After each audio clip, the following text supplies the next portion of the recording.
వివేక హత్య కేసుకు సంబంధించిన ఆ దర్యాప్తుకు సంబంధించి నిన్న సుప్రీంకోర్టు అయితే కొన్ని కీలక వ్యాఖ్యలు అయితే చేయడం జరిగింది. కింది ట్రయల్ కోర్టు ఇచ్చినటువంటి కొంత గడువు సమయాన్ని కావచ్చు లేదా కొన్ని ఆజ్ఞలను కావచ్చు నిన్న సుప్రీంకోర్టు సడలిస్తూ సిబిఐకి ఈ కేసుకు సంబంధించి 100కు 100% స్వేచ్ఛనిస్తూ ఆదేశాలు అయితే జారీ చేసింది.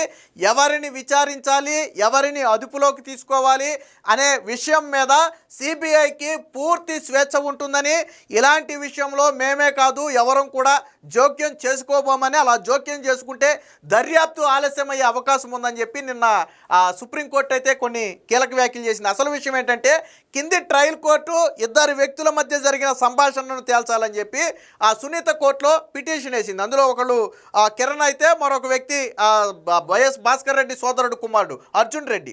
సో వీళ్ళిద్దరి మధ్య జరిగిన డిస్కషన్ ఏంటి, ఆ రోజు సమాచార మార్పిడి ఎలా జరిగింది, అందులో ఏముందనే కోణం మీద విచారించాలి అనేది సునీత కోరినటువంటి కోరిక.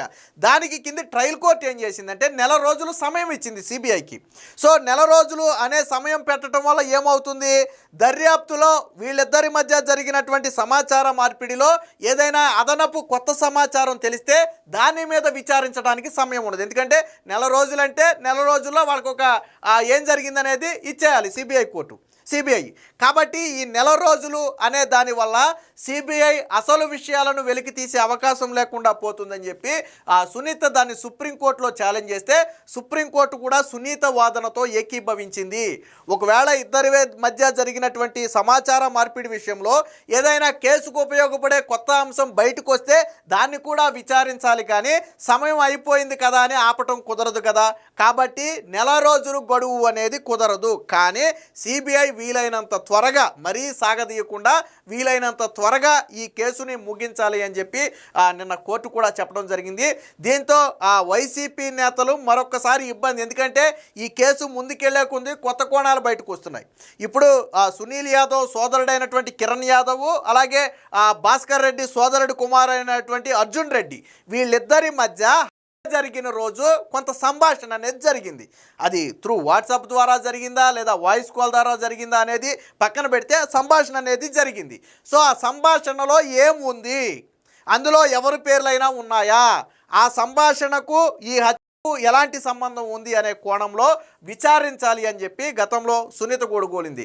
వాస్తవానికి ఇదే సునీత అబ్జెక్షన్ను వీళ్ళు తోసిపుచ్చారు. ఎవరైతే ఇప్పుడు నిందితులుగా కొంతమంది జైల్లో ఉన్నారో, కొంతమంది బెయిల్ మీద ఉన్నారో, వాళ్ళు ఏం చేశారు అంటే కేసుని సాగదీసే కుట్ర కోణంగా కనపడుతుంది ఇది, కాబట్టి కేసుని మరికొంతకాలం విచారించడానికి అవకాశం ఇవ్వద్దు అని వాళ్ళు కూడా సుప్రీంకోర్టును ఆశ్రయించారు. బట్ వాళ్ళ వాదనను వినిపించుకోలే.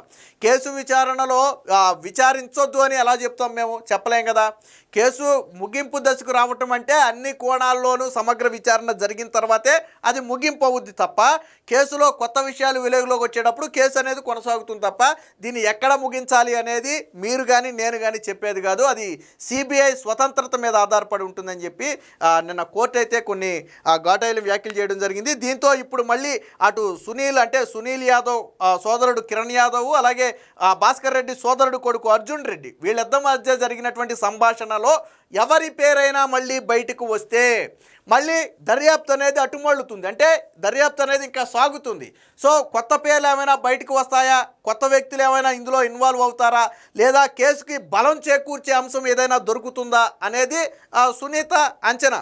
సో అందుకనే సిబిఐ ఆ విచారణను కొనసాగించాలి అని చెప్పి స్వయంగా కోర్టుకెళ్లే సునీత దాని ఆర్డర్స్ కూడా తెచ్చుకుంది. సో దీనికి సంబంధించి ఒక వార్త కూడా వచ్చింది, ఒకసారి చూద్దాం. వివేక హత్య కేసులో తదుపరి దర్యాప్తుకు సుప్రీంకోర్టు అనుమతి, ట్రయల్ కోర్టు ఉత్తర్వులకు సమర్థన, కొత్త అంశాలు వెలుగు చూస్తే తదుపరి విచారణకు సిబిఐకి స్వేచ్ఛ, అదనపు సమాచారం ఉంటే సిబిఐకి అప్పగించడానికి సునీతకు కూడా అవకాశం. ఈ కేసులో సునీత దగ్గర ఏదైనా ఈ కేసుకు సంబంధించినటువంటి అదనపు సమాచారం కన ఉంటే దాన్ని సిబిఐ పరిగణలోకి తీసుకుని దాన్ని కూడా విచారించాలి అని చెప్పి నిన్న సిబిఐకి కూడా సుప్రీంకోర్టు అయితే ఆదేశాలు జారీ చేసింది. వాస్తవానికి కేసు విచారణలో కొన్నిసార్లు ఏంటంటే మన దగ్గర ఆధారాలను పరిగణలోకి తీసుకోరు, లేదా మనం చెప్పే కోణంలో వాళ్ళు ఆలోచించరు. కానీ అలాంటివి ఏవైనా ఉంటే 100కు 100% సిబిఐ పరిగణలోకి తీసుకోవాలి అని చెప్పి నిన్న సుప్రీంకోర్టు అయితే చెప్పింది.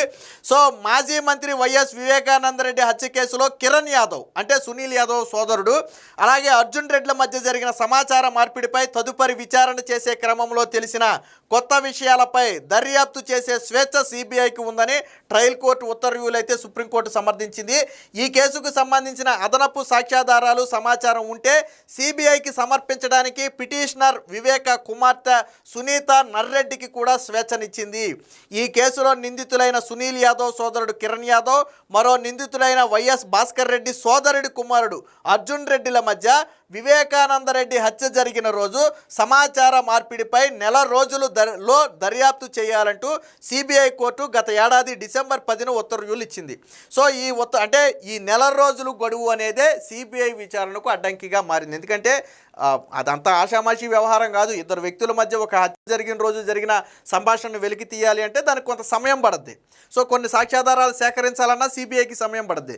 ఈ నెల రోజుల గడువు వల్ల అది ఇబ్బంది అవుతుంది. సాక్ష్యాధారాలు సేకరించకుండానే సిబిఐ దాన్ని క్లోజ్ చేసి కోర్టుకి సమర్పించే అవకాశం ఉంది. కాబట్టి ఆ నెల రోజులు గడువును తొలగించాలనే వాళ్ళు చెప్పారు. దీన్ని ఏం చేసిందంటే సో ఈ సిబిఐ కోర్టు ఇచ్చినటువంటి ఉత్తర్వులనే సవాల్ చేస్తూ వీళ్ళు సుప్రీంకోర్టుకి అయితే వెళ్ళారు. దీనికి సంబంధించినటువంటి మరొక వార్త కూడా ఉంది, ఒకసారి చూద్దాం. వివేక కేసు దర్యాప్తు నెల గడువుతో విచారణపై ప్రభావం, సిబిఐ వీలైనంత త్వరగా పూర్తి చేయాలి, సునీతారెడ్డి అభ్యర్థనను కూడా స్వీకరించాలి. సుప్రీం ఎవరిని విచారించాలో సిబిఐకి పూర్తి స్వేచ్ఛ ఉందని చెప్పింది. సో సుప్రీంకోర్టు అయితే కీలక వ్యాఖ్యలు చేసింది. నెల రోజులంటూ గడువు పెడితే దర్యాప్తుపై ప్రభావం పడే అవకాశం ఉందని అభిప్రాయపడింది. అందుకే ట్రయల్ కోర్టు ఆదేశాల ప్రకారం నెల రోజుల్లో కాకపోయినా వీలైనంత త్వరగా దర్యాప్తు పూర్తి చేయాలని సిబిఐ ఆదేశించింది.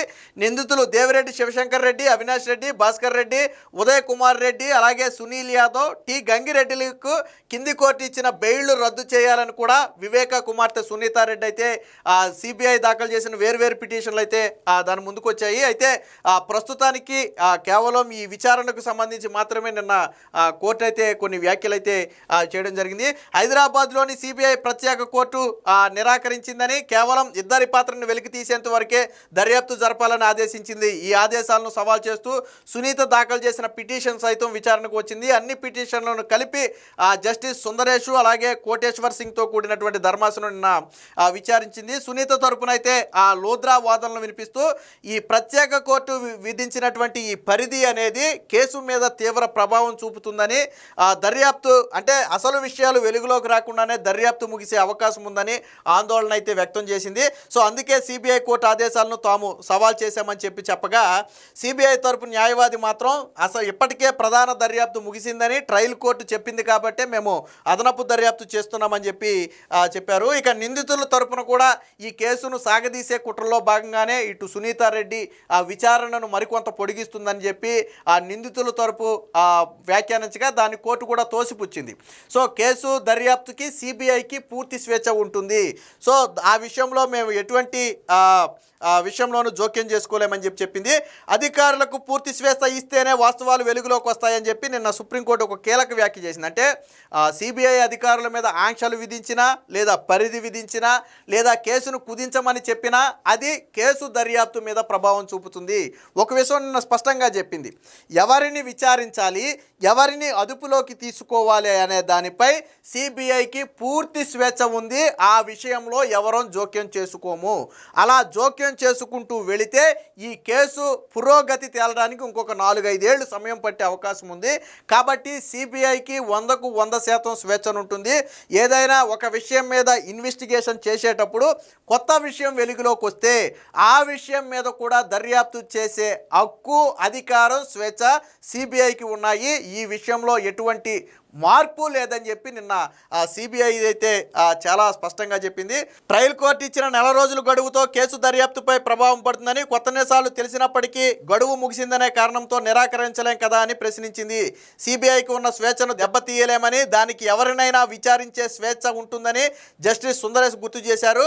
దర్యాప్తుపై నిర్ణీత గడువు విధించడాన్ని లోద్రా మరోసారి ప్రస్తావిస్తుండగా ముందు దర్యాప్తు సాగనివ్వండి, తర్వాత ఏం చేయాలో ఆలోచిద్దామని చెప్పి ఆయన చెప్పడం జరిగింది.